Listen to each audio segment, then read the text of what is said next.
हम आपको अर्थ की दृष्टि से वाक्य भेद बता रहे थे।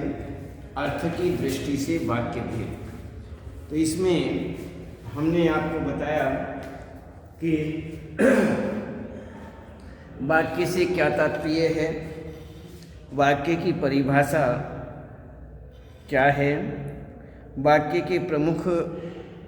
की प्रमुख विशेषताएं और वाक्य के भेद। इसमें हमने आपको बताया कि रचना के आधार पर वाक्य भेद या अर्थ के आधार पर वाक्य भेद। तो अर्थ के आधार पर हमने रचना के आधार पर वाक्य भेद जो हैं उनके विषय में विस्तृत में बता करके अर्थ के आधार पर वाक्य भेद के विषय में हम आपको बताया कि यहाँ पर अर्थ की दृष्टि से वाक्य भेदों के निम्न प्रमुख भेद माने जाते हैं। निम्न प्रमुख भेद माने जाते हैं। 8 प्रकार जो हैं उनके भेद होते हैं।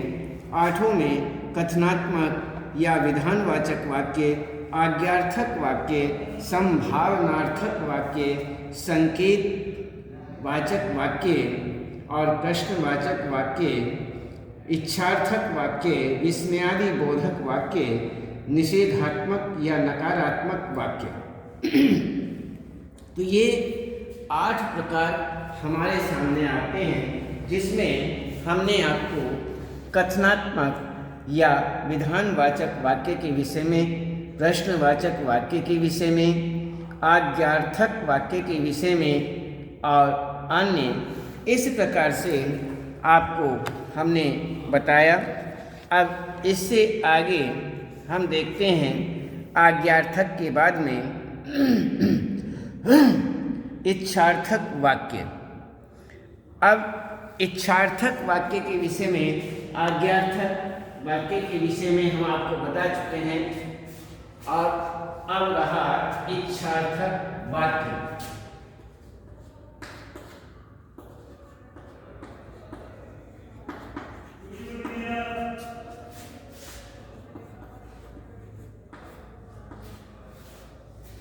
इच्छार्थक वाक्य, इसमें क्या होता है, इन वाक्यों में जो वक्ता है, बोलने वाला है, उसके द्वारा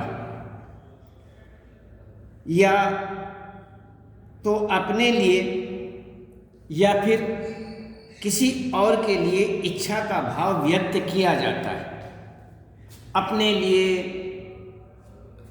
या अन्य वक्ता के द्वारा अपने लिए, किसी और के लिए इच्छा का जो भाव है वो व्यक्त किया जाता है। ये वाक्य भी सरल तथा जटिल दोनों प्रकार से हो सकते हैं। दोनों प्रकार से ये वाक्य बन सकते हैं। इसमें सरल वाक्य के विषय में देखते हैं।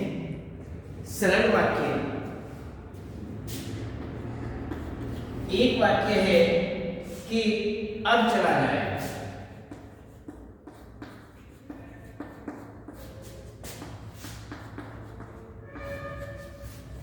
अब चला जाए। इसी में दूसरा वाक्य है अब चला जाए और सोया जाए।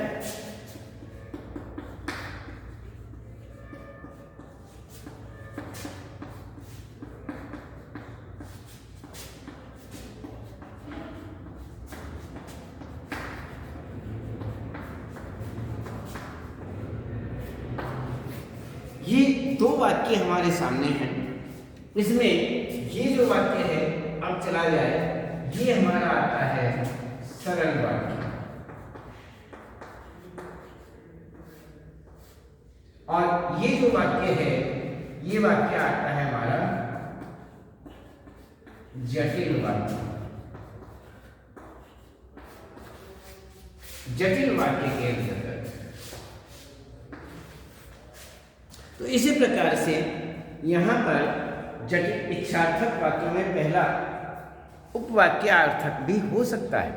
जैसे सुनो अब काम किया जाए, आइए फिल्म देखें। ये इन जटिल इच्छार्थक वाक्यों में उपवाक्य अर्थात आज्ञार्थक भी हो सकता है। इसके बाद हम देखते हैं संभावनार्थक।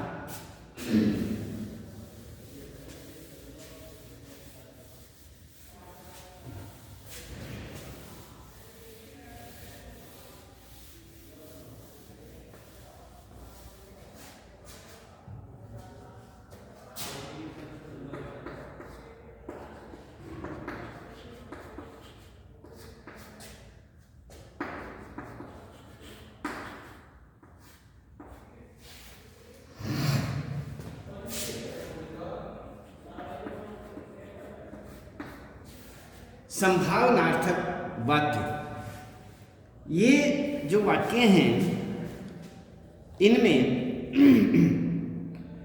वक्ता द्वारा किसी कार्य के भविष्य में घटित होने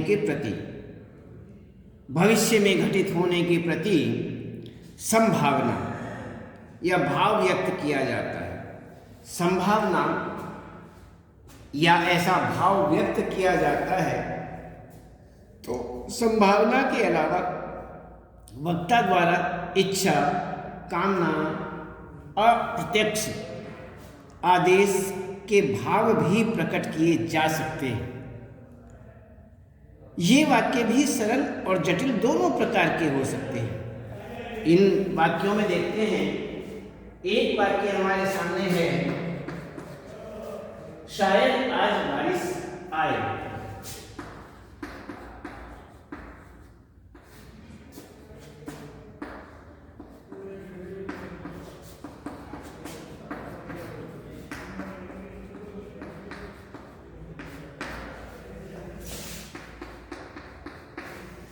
दूसरा, शायद बारिश आए और हम लोग बारिश में नहाएं।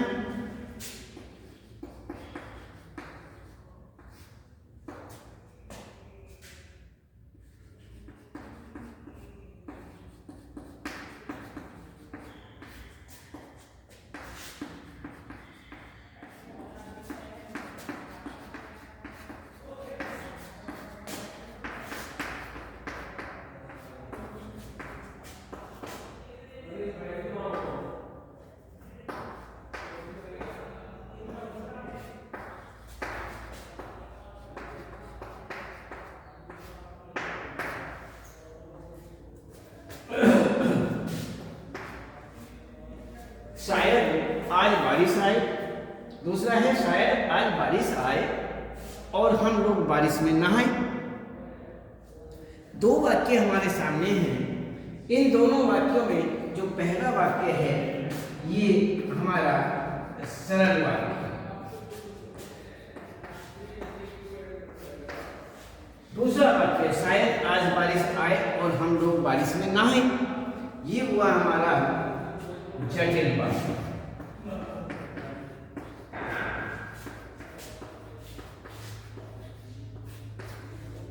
ये हमारा जटिल वाक्य के अंतर्गत आता है। तो इस तरह से यहाँ पर संभावनार्थक वाक्य में आते हैं। अब देखते हैं हम इसमें, वैसे संभावना के स्थान पर इन्हीं वाक्यों में कभी कभी वक्ता के मन में संदेह की भावना भी हो सकती है। तब ये वाक्य संदेहार्थक वाक्यों की कोटि में आ जाते हैं। संदेह हो जाता है। संभवतः या हो सकता है टिकट मिल जाए और फिल्म देख पाएं। तो बहुत सारे इस तरह के वाक्य बन जाते हैं। आगे देखते हैं विस्मयादि बोधक।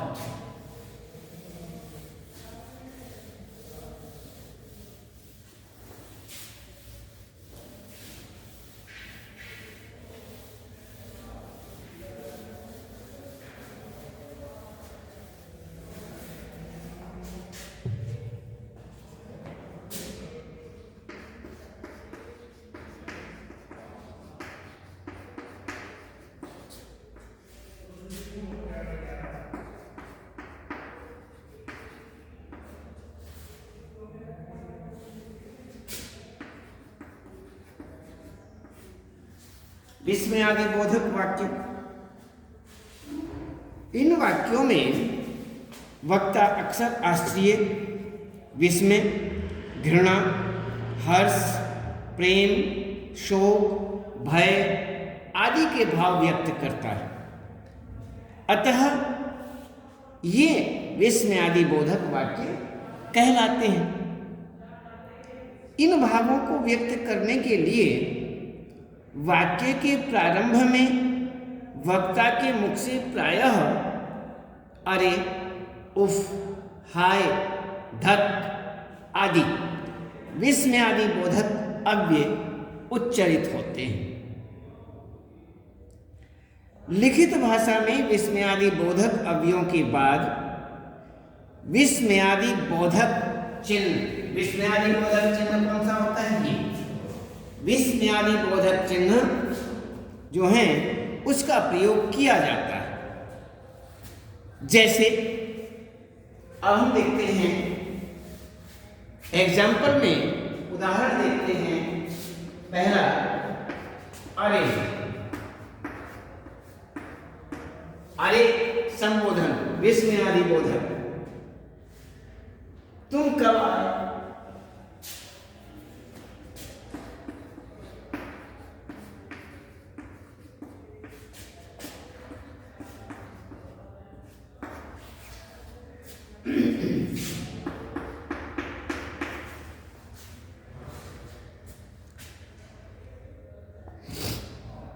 उफ, कितनी भयंकर गर्मी है आज।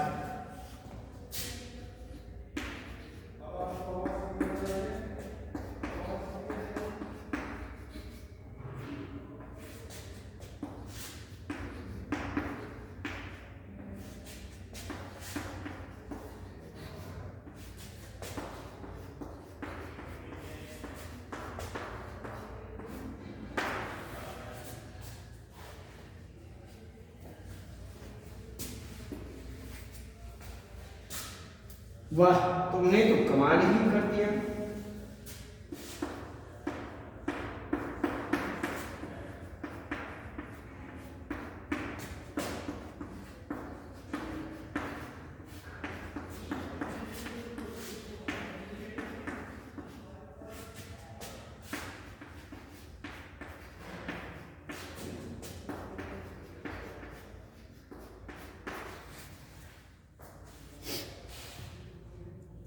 हाय, दर्द के मारे तो मैं मर गया। धत, यह तुमने क्या किया। तो इस प्रकार से ये हमारे हुए विस्मयादि बोधक वाक्य। तो इन विस्मयादि बोधक वाक्य इस प्रकार, अरे तुम कब आए, उफ, कितनी भयंकर गर्मी है आज, वाह, तुमने तो कमाल ही कर दिया। तो ये हमारे विस्मयादि बोधक वाक्य। अब इसके बाद हम देखते हैं संकेत।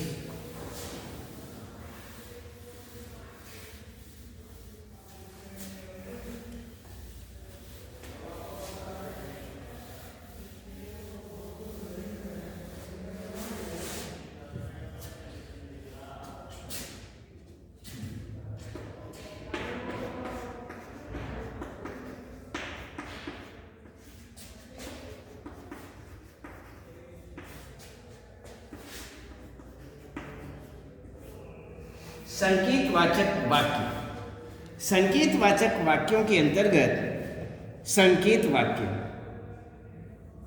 शर्तवाची वाक्य भी कहलाते हैं, क्योंकि इन वाक्यों में वक्ता किसी न किसी शर्त का विधान करता है, कोई न कोई शर्त का विधान करता है। ये वाक्य प्रायः यदि ऐसा था तो ऐसा हो जाता, अगर तो अव्ययों से जुड़े मिश्र वाक्य होते हैं। अतः इस वर्ग में सरल वाक्य नहीं मिलते। जैसे यदि बारिश में आई तो हम लोग कहीं घूमने चलेंगे। तो इस प्रकार से यहाँ पर जो वाक्य हैं वो इस प्रकार बनते हैं। इसमें ज़्यादातर इनको मिश्र वाक्य के अंतर्गत आते हैं। इसमें सरल वाक्य नहीं मिलते। यदि बारिश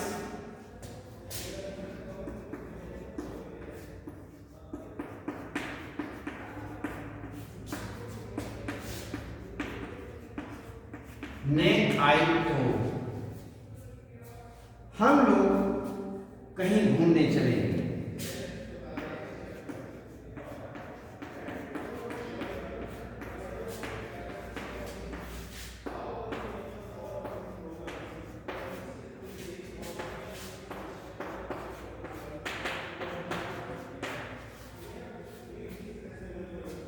अगर नौकरी मिल जाती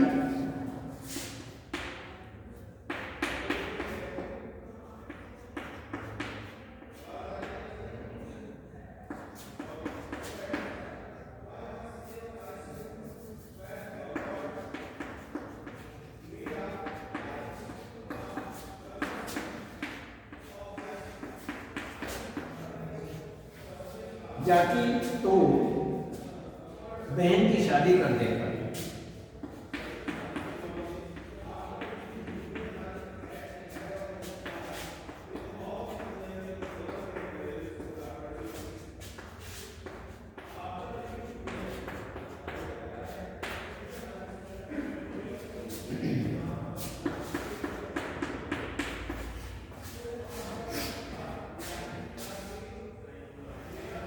इसमें यदि बीमार न पड़ता तो परीक्षा दे सकता था।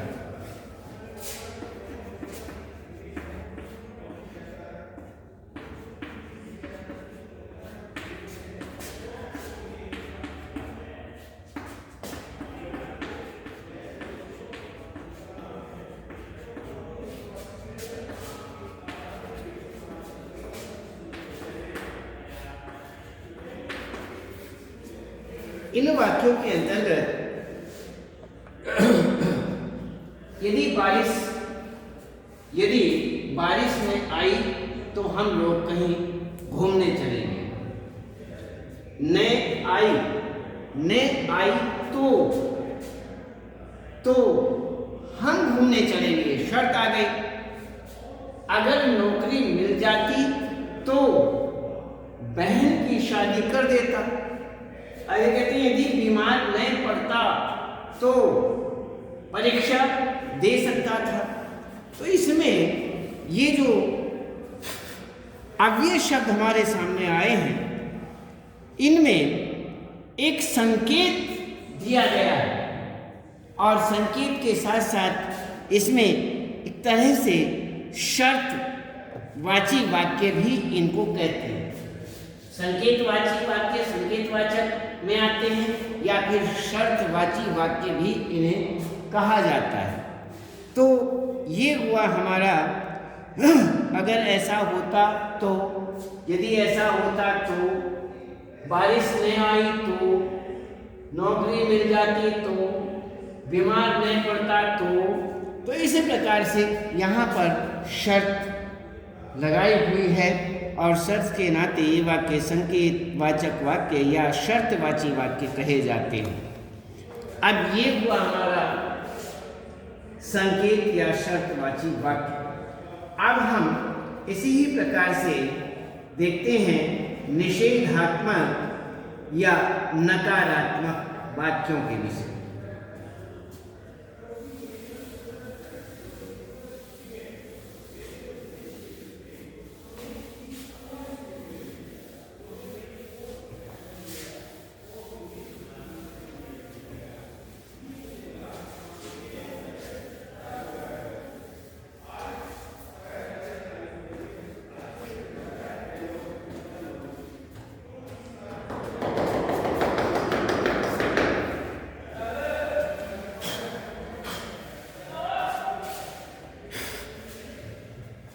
तो इसमें निषेधात्मक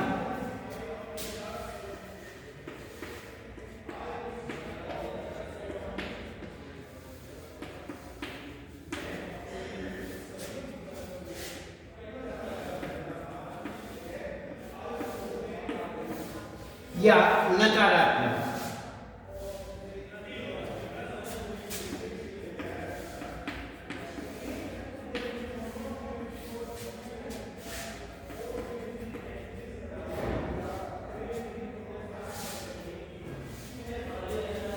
निषेधात्मक वाक्य या नकारात्मक वाक्य जिसमें निषेध किया गया है, निषेध नकारा गया है, निषेध किया गया है, ऐसे वाक्य। इन वाक्यों में जो वक्ता है, बोलने वाला है, उसके द्वारा कथनों का निषेध किया जाता है, अतः ये वाक्य निषेधात्मक वाक्य या नकारात्मक वाक्य कहलाते हैं।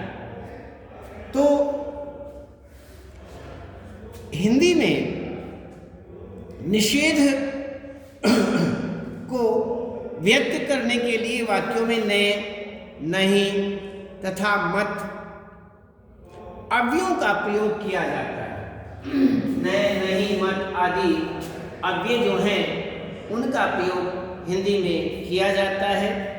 और इस प्रकार से जहाँ तक विधानवाची या कथनात्मक वाक्यों के निषेध की बात है, इनके लिए नहीं अव्यय का प्रयोग किया जाता है। इस वर्ग में रचना की दृष्टि से सरल तथा जटिल दोनों ही प्रकार के वाक्य आ सकते हैं। जैसे बच्चे आज स्कूल नहीं जाएंगे,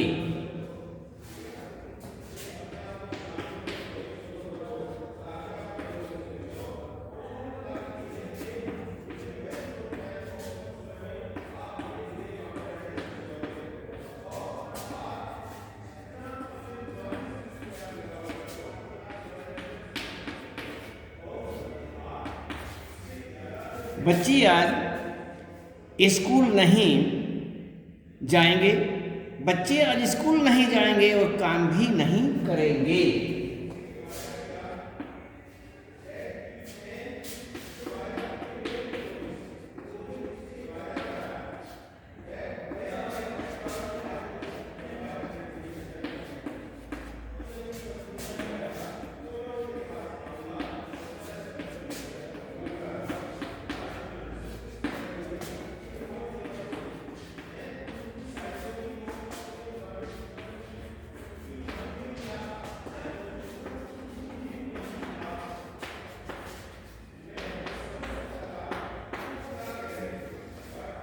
बच्चे आज स्कूल नहीं जाएंगे और काम भी नहीं करेंगे।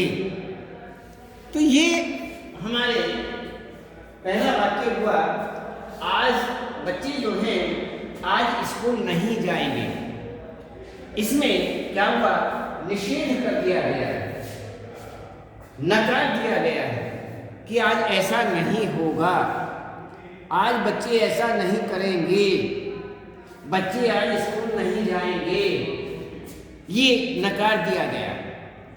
ये हमारा सरल वाक्य माना जाता है। इसमें सरल वाक्य और जटिल वाक्य दोनों लिए जाते हैं। सरल वाक्य हुआ कि बच्चे आज स्कूल नहीं जाएंगे, और यदि इसमें हम जटिल वाक्य की बात करते हैं तो जटिल वाक्य में बच्चे आज स्कूल नहीं जाएंगे और काम भी नहीं करेंगे, ये हमारा जटिल वाक्यों के अंतर्गत आता है। तो ये हुआ हमारा, तो उन्होंने नाश्ता नहीं किया, ये वाक्य भी बन जाता है कि उन्होंने नाश्ता नहीं किया। आगे जटिल वाक्य के आधार पर यदि हम देखते हैं तो आता है कि उन्होंने नाश्ता भी नहीं किया और खाना भी नहीं खाया। नाश्ता भी नहीं किया और खाना भी नहीं खाया, ये हुआ हमारा सरल वाक्य। ये हुआ हमारा जटिल वाक्य। तो इसी प्रकार से यहाँ पर सरल और जटिल नकारात्मक या निषेधात्मक वाक्य के अंतर्गत आते हैं। तो इसमें ने अब देखते हैं, ये हुए हमारे यहाँ पर भेद, अर्थ के आधार पर वाक्यों के भेद। इसमें हमने आपको 8 प्रकार के भेदों के विषय में बताया। 8 प्रकार के भेदों के विषय में आपको बताया। एक, कथनात्मक या विधानवाचक वाक्य। दूसरा, प्रश्नवाचक वाक्य। तीसरा, आज्ञार्थक वाक्य। चौथा, इच्छार्थक वाक्य। पांचवा, संभावनार्थक वाक्य। छठा, विस्मयादि बोधक वाक्य। सातवां, संकेतवाचक वाक्य। और आठवां, निषेधात्मक या नकारात्मक वाक्य। इस प्रकार से आपके सामने 8 प्रकार के अर्थ से संबंधित यहाँ पर वाक्य अर्थ के आधार पर वाक्यों के जो भेद हैं वो 8 प्रकार से आपको बताए गए हैं। 8 प्रकार के हैं। अब देखते हैं नए अव्यय का प्रयोग इच्छार्थक और निषेधात्मक वाक्य के अंतर्गत किस प्रकार किया जाता है। नए अव्यय का प्रयोग।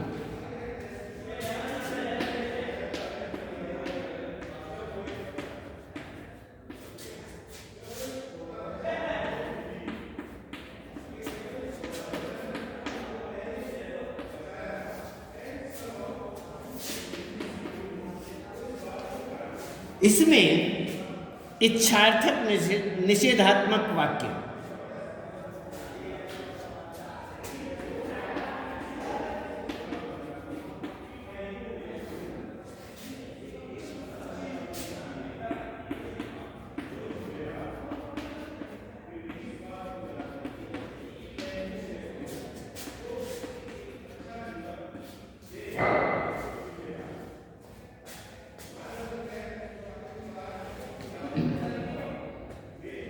ये हमारे आप वहां न जाए तो अच्छा है।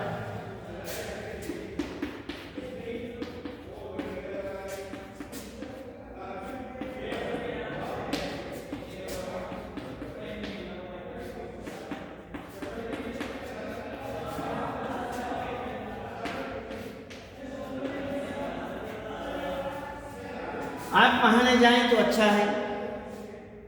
तुम ये फल न खाओ तो बेहतर है।